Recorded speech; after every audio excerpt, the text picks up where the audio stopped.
Thank you, Paul. And thanks for all of you for staying here. I know we're running over a little bit, so I'll try and make this as quick as possible so we can all get to the bar and make the connections that we all came here to make.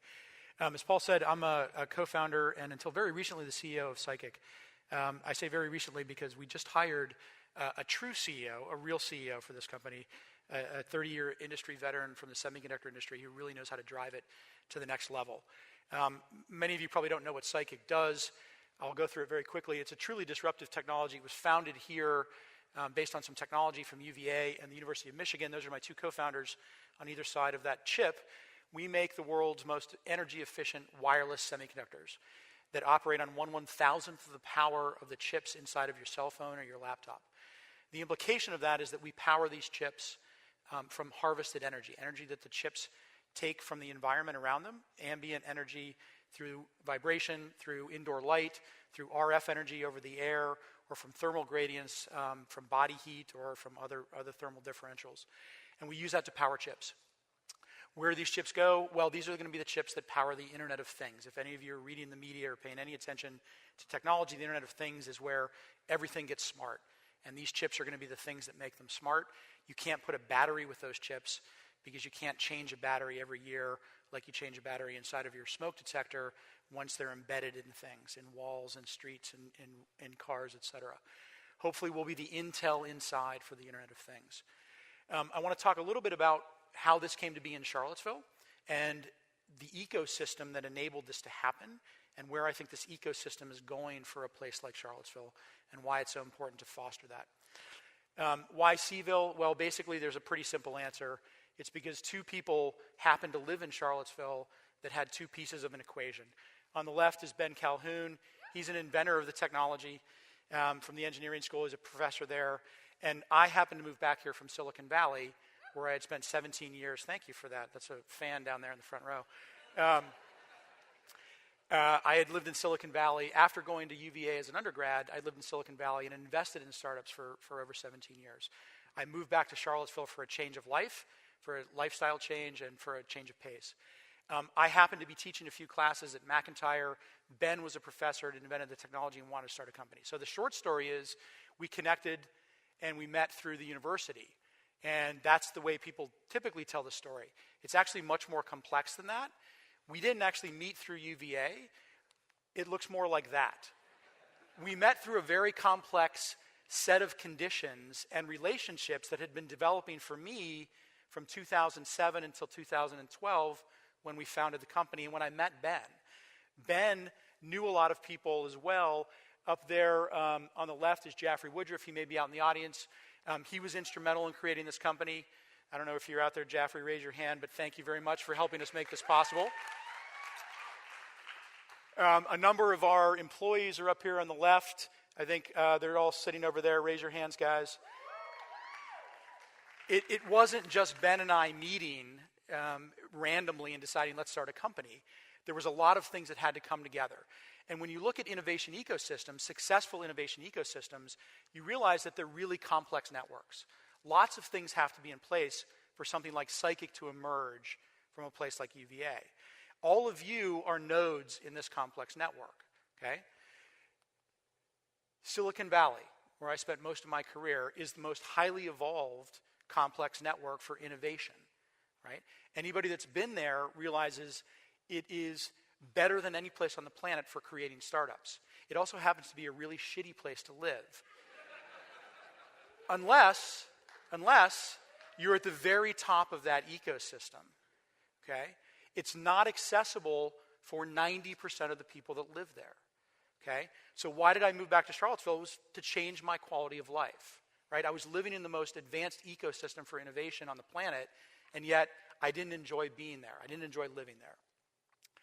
So if you listen to Paul Graham, he's probably the foremost thought leader on ecosystems. You need three things to create innovation ecosystems. You need nerds, rich people, and a place where everybody wants to live, okay? Nerds is a euphemism for smart people and research universities creating big ideas. That's Ben, right? Rich people is just a euphemism for people with money that are willing to risk capital on making those big ideas come to fruition. and a place where everybody wants to live. Quality of life, I don't know, there's a typo in there. That's my mistake. 2 L's in quality is not how you spell that. Quality of life, good weather, and the downside of that is typically expensive real estate. You certainly find that in the Valley, and you certainly find that a little bit to a degree in Charlottesville. Well, nobody can argue that we don't have these 3 ingredients in Charlottesville. We've got a great research university. We've got lots and lots of wealth and wealthy people here that are willing to back innovative ideas and create companies around that. And nobody can argue that we don't have a great quality of life, right? But equally important to these 3 fundamental ingredients, those are all necessary but not sufficient to create great ecosystems, is an attitude. And I think that's what I want to call out. And I'm not going to read this list, but I'd like to point out a couple of things that I think we all need to think about as we create an innovation ecosystem in Charlottesville. Optimism, right? Embracing tomorrow as better than it's going to be today. Embracing diversity, and I loved the speakers that came before me. I have no doubt that we're going to have an amazing tomorrow based on some of the students that Pam Moran talked about, right? Those are the kind of people we need to encourage. Celebrate risk-taking, number 5. And that's different than celebrating the outcome of risk-taking, which is big success, right? Risk-taking means that you're equally likely to fail as to succeed. And we need to celebrate the risk-taking. So when failure happens, we need to embrace that failure, right? That's an easy thing to say. It's actually a hard thing to do. I hate failure. I don't like failing. I don't think anybody likes failing. But we need to acknowledge that failure happens. And when it happens, make sure that the people that have failed don't stop taking risks, okay?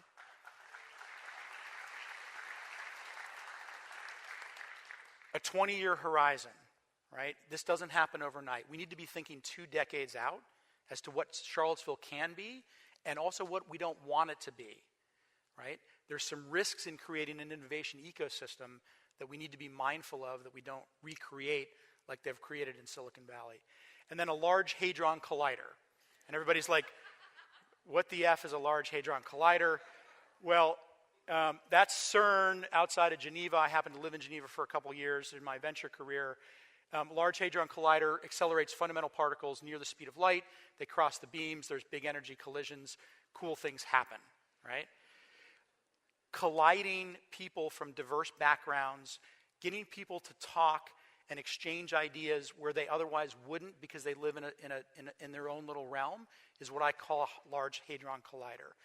You need forcing functions in an ecosystem to get people that normally wouldn't run into each other to meet. We actually have a Large Hadron Collider in Charlottesville. It's called the TomTom Festival. One of the reasons that I love the TomTom Festival, and I put a lot of energy and actually PsiKick is a big sponsor of the TomTom Festival, is because it's a Large Hadron Collider. We force people to meet that otherwise wouldn't necessarily meet in their day-to-day lives. High energy collisions. And I'm amazed that if anybody knows me, I'm a pretty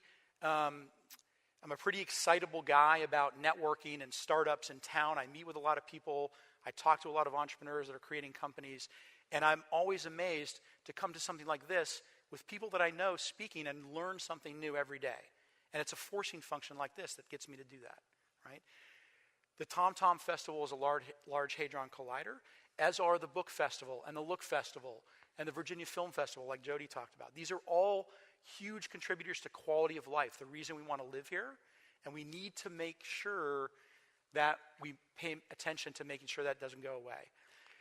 I want to point out something that Paul said. It's working, right? In 2010, there was one startup that raised $250,000. In 2015, there were 9 that raised $27.7 million. Correlation is not causation, but I'd just like to point out that the TomTom Festival started 5 years ago. And in 5 years, we have very different outcomes than we did, okay? This high energy collision is working. But most important of all, I want to just point out the quality of life that we all enjoy. Charlottesville is accessible to everybody in the community. That is not the case in Silicon Valley.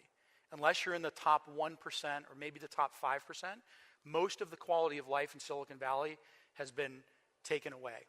It's too crowded. It's too expensive to live there. It's hard for normal people that are not at the top of the pyramid to enjoy the benefits of the Bay Area. And we don't ever want that to happen in Charlottesville. So let's be mindful of it, because if we're not mindful of it, it will go away. That's the end of my talk. Thank you very much.